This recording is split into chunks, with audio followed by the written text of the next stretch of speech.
मैं इसलिए सुनील जी आपसे पूछना चाहूंगा, ये जो मोदी जी काशी विश्वनाथ कॉरिडोर और अब काशी विश्वनाथ मंदिर आस्था से ज्यादा बड़ा टूरिस्ट स्पॉट के रूप में मोदी जी उसको विकसित कर रहे हैं, मैं जरा ये समझना चाहूंगा, क्योंकि मैं बनारस जितना रहा हूं, मैं बहुत बनारस जाता था पहले।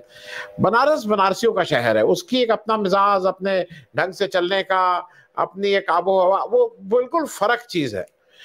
उसको आप टूरिस्ट सेंटर कोटा और क्या क्या बनाने के चक्कर में रहेंगे। आपको सुनील जी, आप भी प्रयागराज वाले हैं भाई, आप वहां के हैं, आपको लगता है कि शहर को की बेसिक आत्मा को मार के, मतलब कि मर रही है, जैसा मुझे लगता है। मैं इस बार बनारस गया था तो वो बात मुझे नहीं लगी जो बनारस की बात थी। तो थोड़ा मैं इस पे भी चाहूंगा कि क्या इस समय आपको लगता है कि मोदी जी से लोग इतना गुस्सा हो गए हैं कि मोदी जी के लिए बनारस का चुनाव भी थोड़ा मुश्किल हो रहा है, सुनील जी? और जो शंकराचार्य जी ने बात कही थी, मैं उस पर भी आपकी एक टिप्पणी चाहूंगा कि इतने मंदिर तोड़े गए थे, 252 उन्होंने बोले थे, 252 मंदिर गिराए गए थे काशी विश्वनाथ कॉरिडोर बनाने के लिए। सुनील जी। धन्यवाद आनंद जी। मंदिरों के काशी विश्वनाथ कॉरिडोर बनने के दौरान जो तोड़फोड़ हुई थी, उसका जन नाराजगी का परिणाम तो बनारस दक्षिणी विधानसभा का चुनाव परिणाम ही है। पिछले विधानसभा चुनाव में वाराणसी दक्षिणी सीट पर भारतीय जनता पार्टी को जीतने के लिए क्या क्या पापड़ नहीं बेलने पड़े और कितने कम मार्जिन से, बहुत ही न्यूनतम मार्जिन से वह सीट बीजेपी अपनी बचा पाई थी। नीलकंठ तिवारी किसी तरह जीत पाए थे। और आप याद कीजिए विधानसभा चुनाव पानी की हो गया, देखिएगा प्रधानमंत्री जी को लगातार कई दिनों तक बनारस में रहना पड़ा था। तो वह स्थिति बनारस में क्या है, उस तोड़फोड़ का वो कितनी नाराजगी है, वह विधानसभा जीते नहीं थे, जितवाया गया था। लोगों के मन में नाराजगी है और वह नाराजगी दिखती भी है। निश्चित रूप से किसी शहर को की आत्मा मार करके उस शहर का विकास आप नहीं कर सकते। उस नगर में नागरिक सुविधाएं बेहतर हो, नगरीय जीवन बेहतर हो, सुव्यवस्थित विकास हो, इसकी परिकल्पना सभी करते हैं। लेकिन विकास का नाम केवल सड़कों का चौड़ीकरण या क्योंकि इनके मात्र से आप नागरिक सुविधाएं नहीं जुटा सकते। क्या उस शहर में, क्या वाराणसी शहर के नागरिक सुविधाएं बहुत बेहतर हो गई हैं? क्या नगरीय जीवन बहुत बेहतर हो गया है? क्या लोगों की रहन सहन का स्तर बहुत अच्छा हो गया? क्या जो वहां पर व्यापार वाणिज्य शैक्षणिक सुविधाएं थी वह बेहतर हो गई? ऐसा कुछ भी नहीं है। मैं मान सकता हूं कि वाराणसी शहर में निवेश खूब हुआ है, लेकिन निवेश का मतलब विकास नहीं होता। और अगर आप निवेश से रोजगार के अवसर न सृजित हो और जो रोजगार है वह बेहतर न होता हो, तो वह निवेश भी केवल लाभ कमाने का या एक शक्ति प्रदर्शन का जरिया ही आप कह सकते हैं उसे। तो बनारस में आपको दिखाई पड़ेगी। लेकिन आप ये सही कह सकते हैं कि जिस बात के लिए बनारस जाना जाता है वह कम से कम वह न तो मजबूत हुआ है, न उसको संरक्षित करने की कोशिश की गई है, बल्कि परंपरागत जो जीवन शैली है या परंपरागत जो रोजगार है उस पे हमले हुए। जैसे घाटों को आप देख लीजिए, घाटों पे मल्लाहों की या नाव चलाने वालों की जीविका का एक बहुत बड़ा माध्यम रहा है। अब बनारस में क्रूज चलाने का कोई मतलब नहीं है, न तो वहाँ पूरे साल इतना पानी होता है और न ही वहाँ कोई जीवन शैली है। अब बिल्कुल क्रूज चलाइए, क्रूज चलाने से किसी को मनाही नहीं हो सकती, एक अच्छा जरिया हो सकता है वो।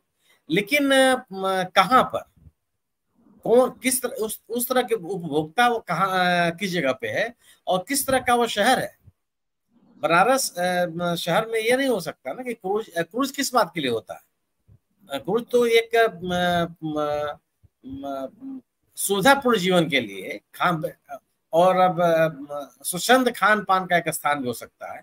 बनारस शहर में एक धार्मिक नगरी है वो, जहाँ पे तरह तरह के निषेध लगाए जाते हैं। वहां पे तो उसके परिचालन से जो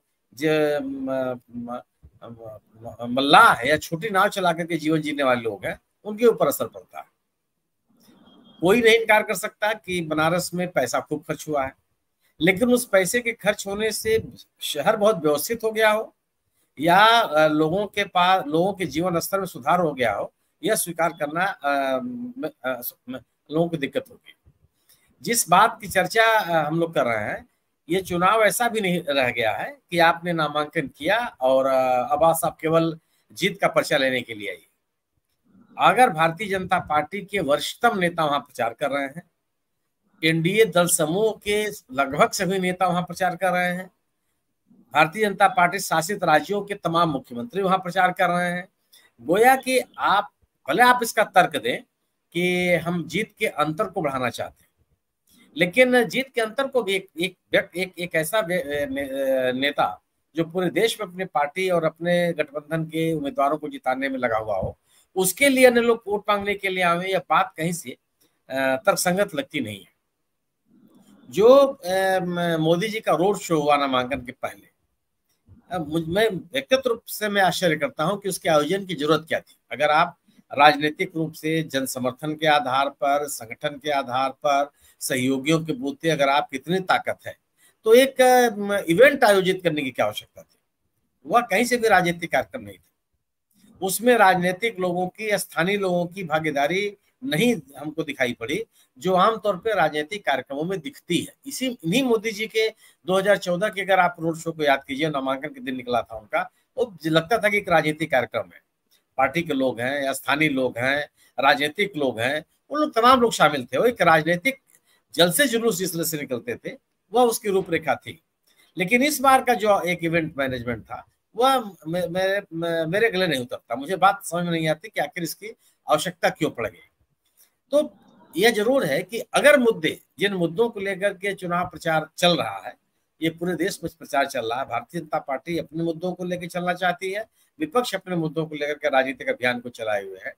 वह मुद्दे अगर बराबर से भी काम कर रहे हैं तो चुनाव आसान नहीं है, क्योंकि उन मुद्दों का कोई भी जवाब पिछले 10 वर्षों में उस चुनाव क्षेत्र के नागरिकों को भी नहीं मिला है। उस जगह पर भी एक बेचैनी है, रोजगार का सवाल वहां पे है, महंगाई का सवाल वहां भी है, और एक व्यवस्थित जीवन या जीवन में सुधार या किसानों के मसले वहां भी है।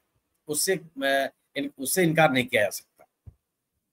भारतीय जनता पार्टी के खिलाफ जिस उम्मीदवार को भी उतारा है गठबंधन ने, कम से कम वह व्यक्ति ऐसा नहीं है जो किसको आप ये कह दें कि वो केवल नाम मात्र के लिए या केवल नाम करने के लिए या केवल अपनी उपस्थिति दर्ज करने के लिए वो चुनाव लड़ रहे हैं। एक राजनीतिक व्यक्ति हैं, भले उनके कद और मोदी जी के कद में कोई तुलना नहीं है, लेकिन एक राजनीतिक तौर पर उनकी पहचान है और एक राजनीतिक व्यक्ति के रूप में उन्होंने अपनी साख बनाई है। अगर वो 7 बार 8 बार के विधायक हैं और उदल जैसे लोकप्रिय नेता को हरा करके उन्होंने राजनीति में प्रवेश किया था, तो उनकी राजनीतिक अस्मिता, राजनीतिक लोकप्रियता, जनता के साथ उनके कनेक्ट से इनकार नहीं किया जा सकता। और जिस जुझारूपन के साथ वो लड़ भी रहे हैं, विपक्ष ने इस क्षेत्र को यूं ही नहीं छोड़ भी नहीं दिया। मतलब अभी प्रियंका गांधी और डिम्पल यादव का रोड शो हुआ, आज संभवतः वहां राहुल गांधी और अखिलेश यादव की सभा हो रही है, और जो जानकारी है उसके अनुसार अच्छी खासी तादाद में लोग उसमें शामिल भी हुए हैं। तो राजनीतिक चुनौतियां तो हैं, और मेरा अपना मानना यह है कि विधानसभा चुनाव के दौरान जिस तरीके से विरोध का सामना करना पड़ा है भारतीय जनता पार्टी को, वह उसका असर इस चुनाव में भी, मैं नहीं कहता, मैं भी, मुझे स्वीकार करने में दिक्कत होगी या कहने में भी असुविधा है कि मोदी जी वहां चुनाव हार जाएंगे, लेकिन एक तरफा चुनाव है, यह तथ्यपरक नहीं हो सकता। तो क्या होगा क्या नहीं होगा की मार्जिन होगी, लेकिन एक लड़ाई है, और वह मुद्दे, जिन मुद्दों को लेकर के पूरे देश में विपक्ष अभियान चला रहा है, उन मुद्दों का असर बनारस में भी है, देश के अन्य हिस्सों की तरह ही। जी।